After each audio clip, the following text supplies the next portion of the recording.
Hello students, this is Isha Beg and today we will solve biology paper 45090, May June 2023.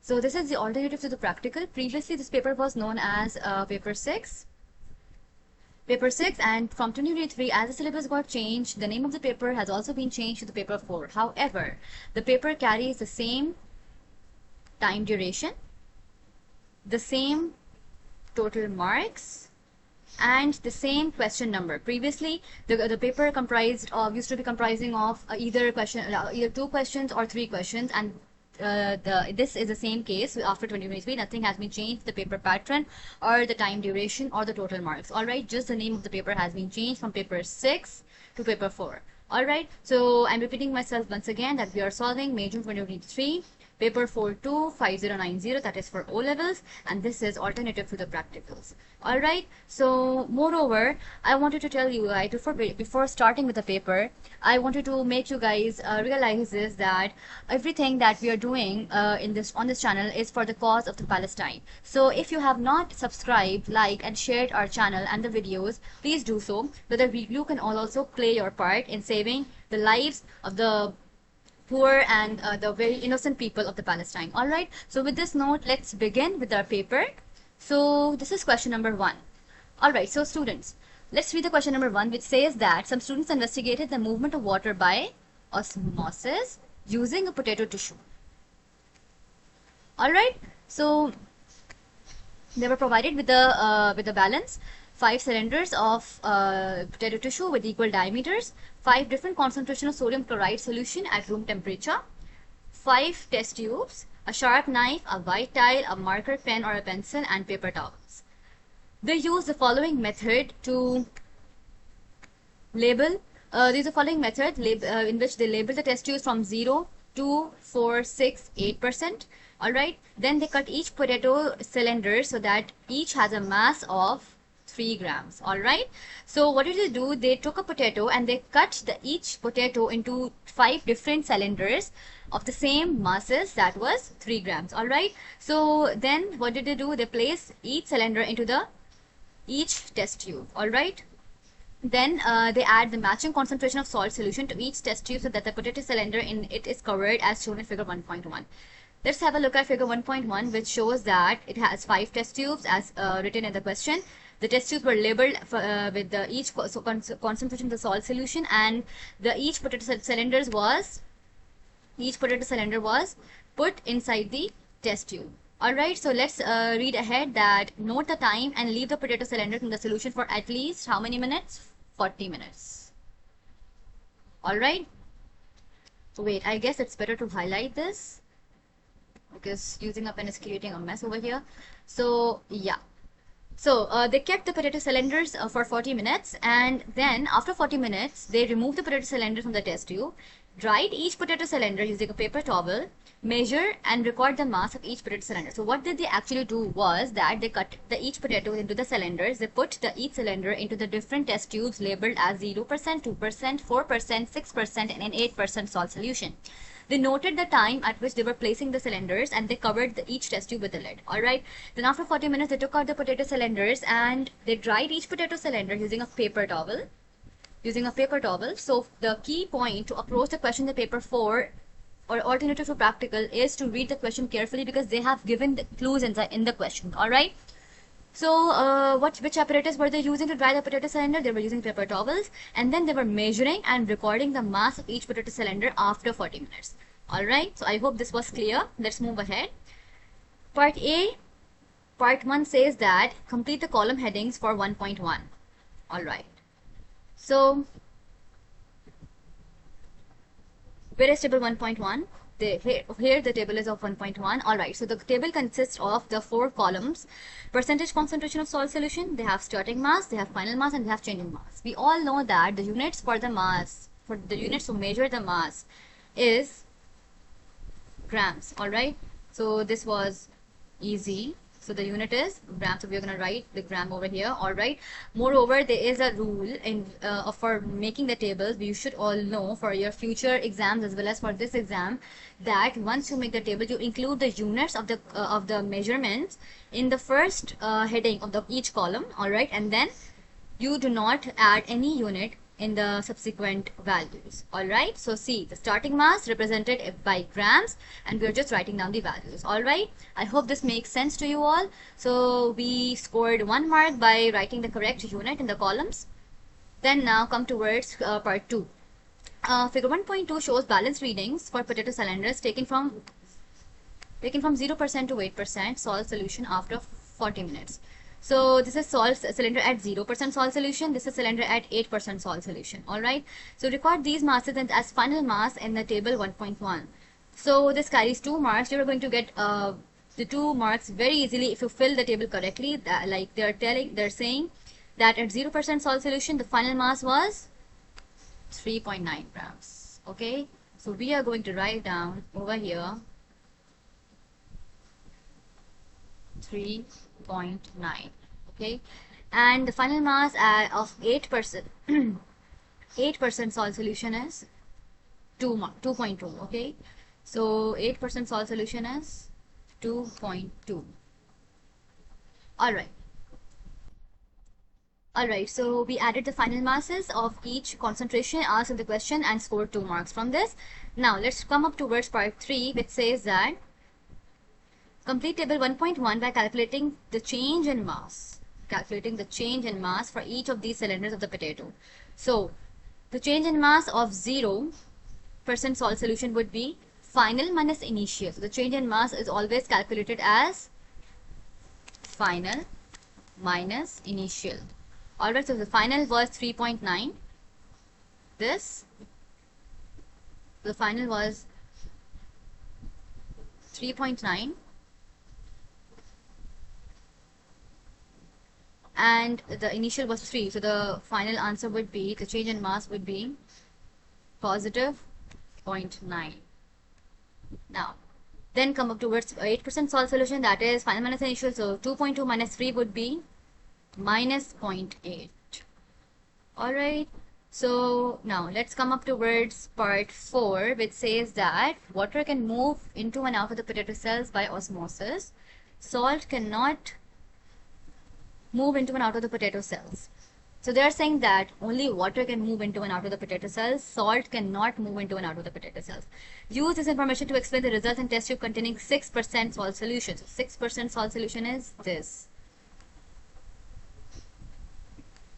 So as we can see that they're asking us to use this information to explain the results of the test tube in 6% salt solution. What are the results of the test tube? The results of the test tube are that the change in mass is negative, means that the potatoes have lost the masses, they have lost their masses. This shows that the water has moved out of the potatoes. So we are going to write that what are the results for the 6% salt solution, that the results are the change in mass is minus 0.7, which shows that water has moved out of the salt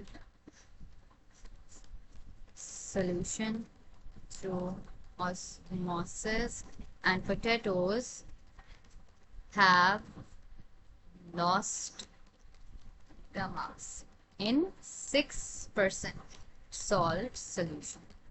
Alright, so 1 mark for telling that the change in mass is 0.7, which shows that water has moved out of the salt solution. Second mark for telling that through osmosis and potatoes have lost the mass. Alright, so let's come up towards question number part 4.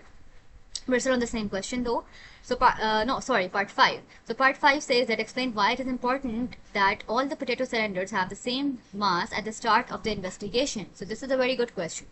You all need to know, and you all should know, that while studying the effect of the two things on each other, we need to standardize some particular variables. Alright, while comparing two things, we need to make sure that the two things belong to the same family or same population, or they have the same sizes, same length, same ethnicity. For example, if I have to compare the two potatoes, I have to compare the potato from farm A with the potato from farm B.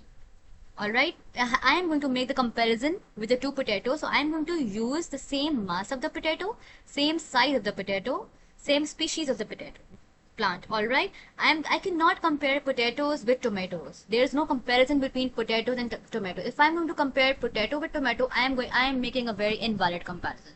Even if I'm comparing two potatoes and I'm not using same type of potatoes, that even then I'm also hindering the validity of the comparison I'm making. So to make sure that our comparison is valid, we need to make sure that they have the same mass, same length, same type, everything. The characteristics of the samples are standardized. Okay. So the answer to this question will be that they are using the same mass at the start of the investigation to make the comparisons valid. That's it. Okay. So part B says, part 1 says the concentration of salt solution were made by using different volumes of a 10% salt solution and distilled water. Calculate the volumes of 10% salt solution and distilled water needed to make 10 cm cube of a 4% salt solution. Okay. So you all should know that when we are playing or when we are working with the solutions or the samples, we are always given the stock solution. This is the stock solution. 10% salt solution is a stock solution. This means that the examiners have given us the particular quantity and the concentration of the sample, and from that particular quantity, total quantity and sample, we need to make our more further dilutions or more further samples. Okay. So they're saying that like the volume of the 10% salt solution needed to make 10 cm cube of 4% salt solution. So what amount of stock solution we will make in order to achieve 10 cm cube of 4% salt solution? Okay. So 4% salt solution means that we are going to use 6 cm cube of water,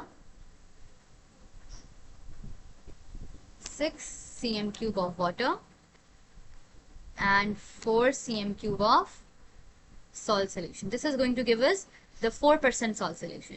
Okay. So there is another formula for calculating the final concentration and the final volumes of the samples we need to make.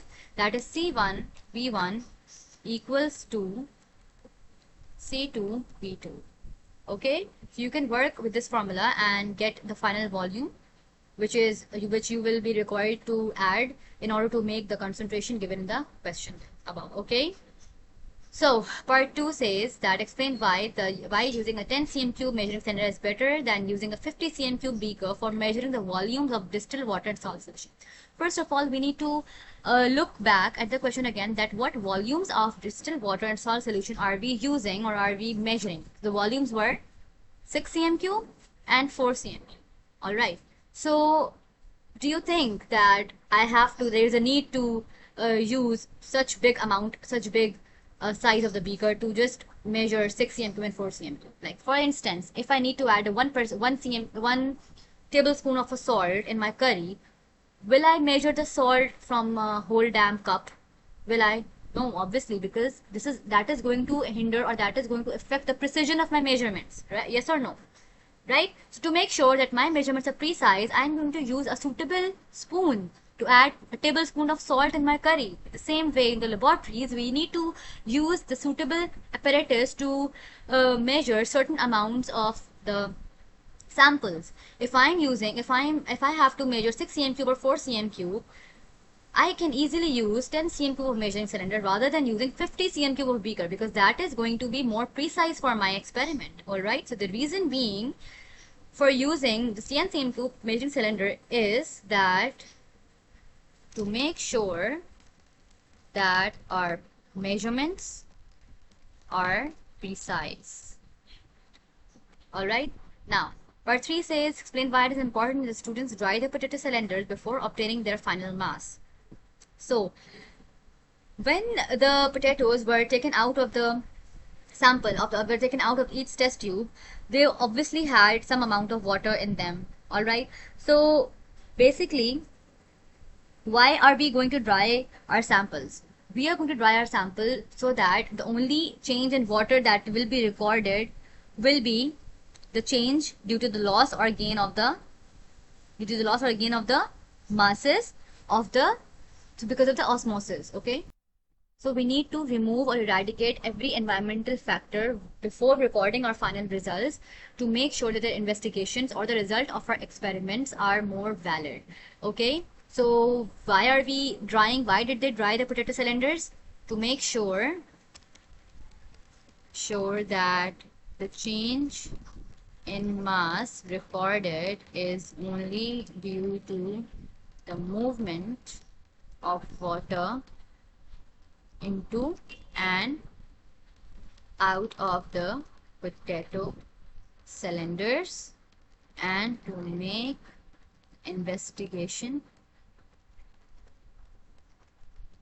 more valid and reliable.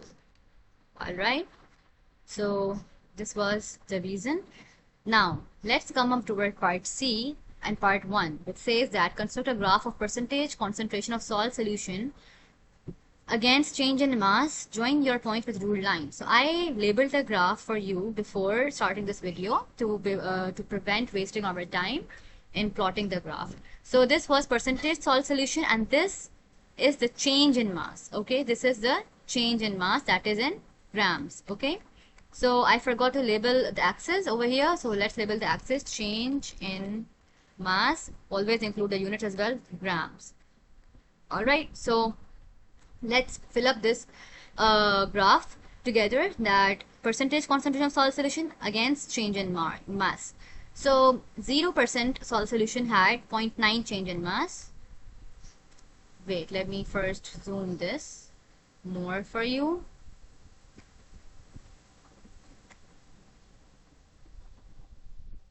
Sorry. All right, so the 0% had 0.9. 0.9 will come between this. All right, then we have at 2% we have 0.1. At 2% we have 0.1.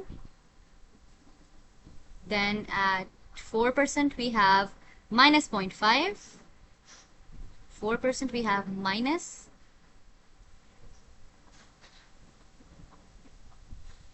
minus 0.5, and then we have the 6% minus 0.7. 6 is, this is 0.6 and this is 0.7. And at 8% salt solution we have minus 0.8. We have minus 0.8. All right, so now we will join the graph.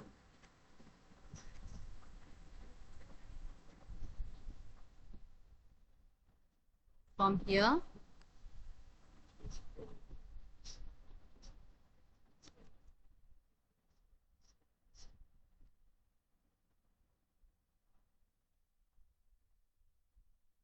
till here.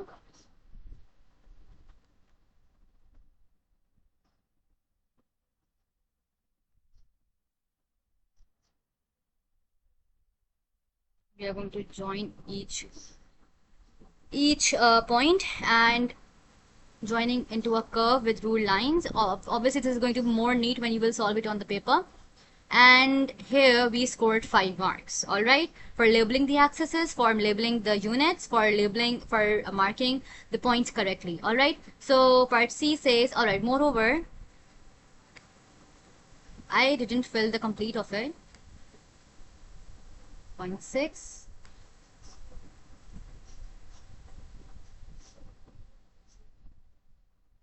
This is 0.8, and we will have minus with each of these values because this is below the line of origin.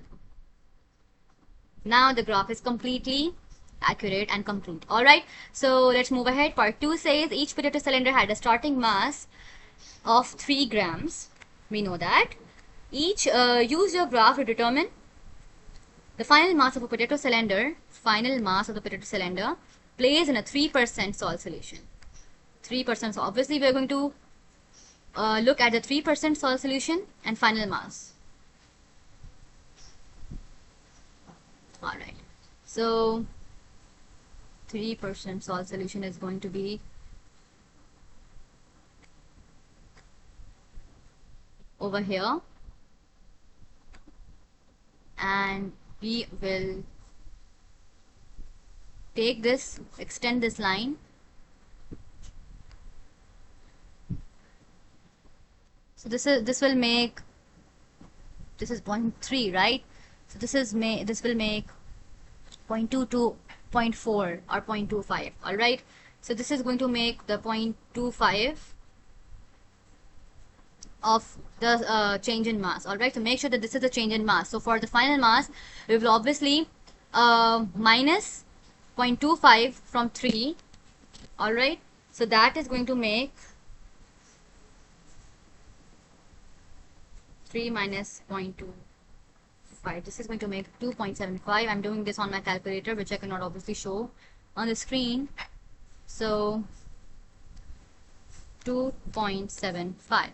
This is the final mass. They asked us the final mass. Most of the students would have misread this question, and they would just take out the value from the graph, and which is actually the change in mass, but in the hurry, they will just quote this value, that will be the change in mass, and they will lose their 2 marks over here, because the question is asking for the final mass, not the change in mass. So we need to calculate the final mass by taking out the value from the graph for the change in mass. They are asking us to show our working as well, so we can show over here that what did we do? We subtracted the initial mass from the change in mass. So we scored our 2 marks by doing this working. all right, so you can also round this figure to 2.8, or you can also write this in this figure. all right, because they have not mentioned the amount of significant figures which you should include in your answers. So you can write it. Moreover, if we can also see that they are working with the two significant figures. all right, so if you are not mentioned that how many significant figures you should include in your answer, so just look above the figures they are using and just determine or decipher at this point that if they are just working with 2 significant figures, so you should also include 2 significant figures in your answer. So we can convert it to 2 significant figures, that will be 2.8. all right, so let's do that. The sign of approximation. all right, let's move ahead. Now part 1, part D says design investigation to determine the concentration of a salt solution in which movement into and out of the potato tissue is equal. Your investigation should be based on the method described on page 3, using changes in length of the potato tissue and not the changes in mass. Give full experimental details. Alright, so now read the question carefully. They are asking that follow the same exact experiment, but now work on the change in length, not the change in mass. In this experiment, they determined, or they noted the change in mass, final, initial, and then change in mass. Alright, but they're asking that you should determine the change in length. all right, so we will just follow the same method. Always make sure, there are certain rules while designing an experiment, that you should always mention your variables. You should always mention which variables are you standardizing. You should always mention that the sample size you are taking is at least 5. That means that we are going to create 5 different or 6 different concentrations of the salt solution. You're going to mention the concentration you're going to create, and then always include that the number of repeats which you are doing to increase your reliability, and then always include at how you are tabulating or you are recording your results, either in form of a table or in form of a graph or whatever you are doing. all right, so let's start writing down this experiment. So what did I tell you guys? That we will use same length of the same initial length. Make sure to write the complete sentence, same initial length of potato tissue, potatoes. all right, and same potato species. As we talked that we need to you choose the same characteristics of the samples we are adding in our investigation. Then we have to add same volume of salt solution added in test tubes containing 6 different concentrations of salt solutions that are 0%, 2%, 4%,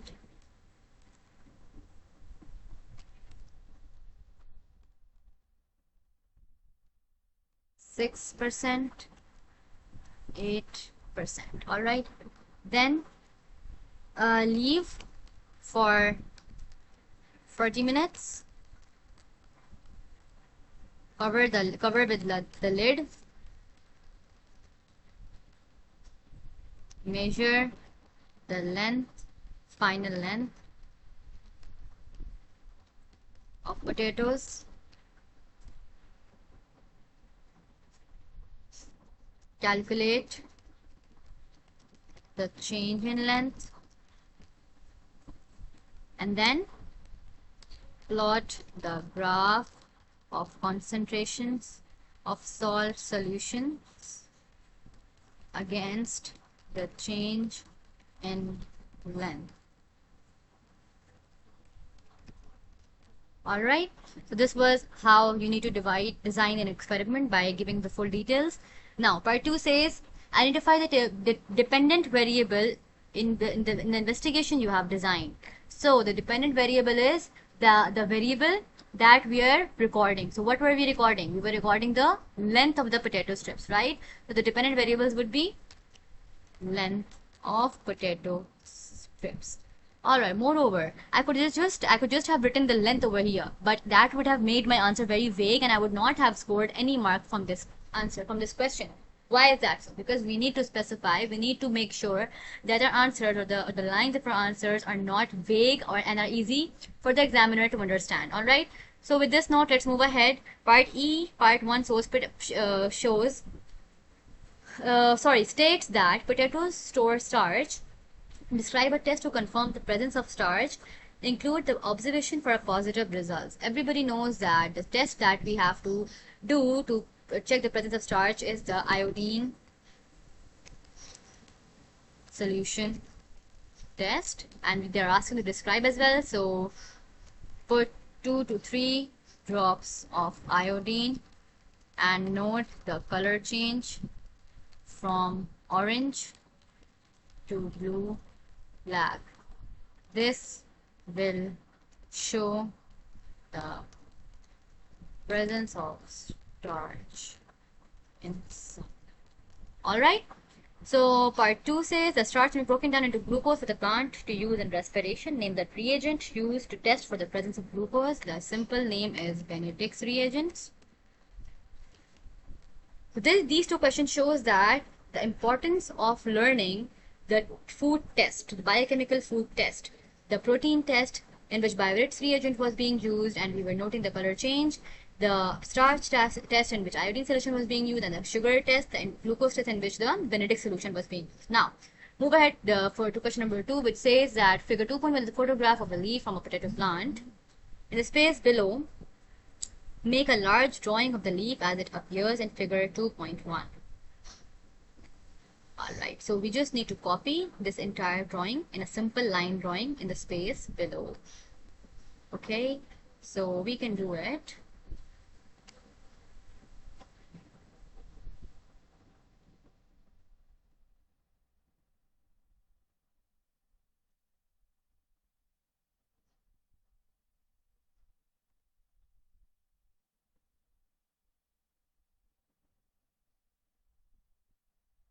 And from here, obviously this is not that much accurate, but while drawing with a pen or a pencil, you will make an accurate drawing, and we just have to copy the major features that are visible in the drawing. That shows that the midrib and the veins of the leaf. All right, so like this. Make sure that you are not using any double lines or broken lines. Over here I just had a broken line, my bad, but in the paper you are not supposed to use any broken line, and use a sharp pencil or a pen. Mostly it is advised to use a sharp HB pencil. Alright, now part B says draw the straight line on the figure. Draw the straight line on the photograph to join lines A and B. So A and B is this, and this is very easy. We just have to draw the straight line with the help of a ruler. Alright, now they're saying measure and record the length of this line. Length of this line in millimeters. Make sure to read the units. Make sure to read the units that are asked in the question or given in the question. This is very important. Alright, so now we're going to measure on paper. When you will measure, you will get the value of 51 millimeters. Alright, that obviously makes 5.1 centimeters, but since we have to add the like answer it in millimeters, so we will convert the value in millimeters. Now measure and record the length of this line on your drawing. Draw a line with the same location as A and B. So we will draw the line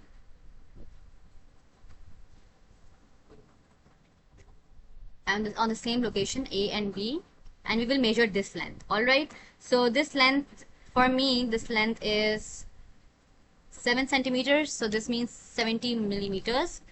Use your measurements in B1 and B2 to calculate the magnification of your drawing compared to the photograph. Give your answer to one decimal place. So in this question we are given the significant figures or the decimal place that we need to give our answers in. This is very important because this carries mark. If you're not going to follow the examiner's instructions, you will not score any mark. Alright, so they're asking us to calculate the magnification. So the formula for magnification is image length over actual length. So our image was 70 over 51. So that would give us 70 over 51 would give us 1.37. So we were going to convert it into 1.34 because 1.4. 1.37 will make 1.4 to one decimal place. Alright, so let's move on to part C. Figure 2.2 is a photograph of a leaf from a sweet potato plant. Describe one visible difference and one visible similarity in the structure of the potato leaf in figure 2.1 and sweet potato leaf in figure 2.2. So the difference and the similarity based on the figures, just the figures. So the difference would be that, let's look at the difference. This like apparently this leaf is more round, or we can say is more oval, and this leaf is triangular in shape or heart shape. So we can more specifically can say triangular in shape. So we can write down that oval leaf versus triangular leaf. And the similarity would be that both have, see, they both have the pointed tops. See. Alright, so we can write down that both have the pointed tips at the end. Alright, so this summarizes our entire paper for May-June 2023 5090, that is O-Levels Biology. I hope that it was clear. So basically the gist of this question number 2 is that you just have to read the question very carefully, and it was pretty easy because you just had to look at the figures and write down the differences and similarities and calculate the magnification, which was very easy. I just told you the formula that it was image length over actual length. Also, while working with the graphs, make sure that you are not using any broken lines. You are using a very sharp pointed pencil to plot the values and plot the graphs, and also using sharp pencils while drawing the line drawings, while making the line drawings. Okay, so I hope that it was clear, and if you have any questions you can always ask in the comment section below, and in the next video we'll come up with the next paper and we'll solve the next paper together again. So till then, goodbye and good luck.